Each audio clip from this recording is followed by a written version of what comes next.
Pois unha subida que casi non é subida, é prácticamente un tramo dun rally.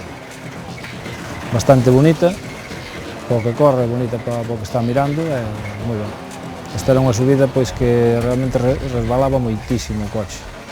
Incluso o meu, que é 4x4, pois tiña problemas para arrancar e todo. Entonces o M3 pois terá o dobre de problemas nas curvas e para arrancar e todo, vai perdendo segundos pois por todos lados.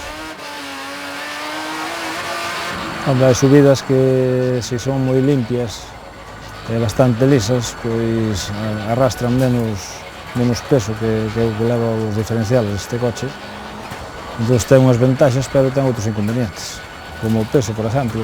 Este coche pesa moitísimo máis que un tracción traseira.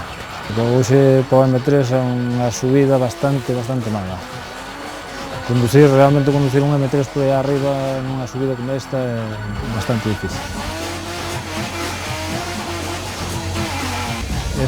A primeira vez que corro con eles, este ano,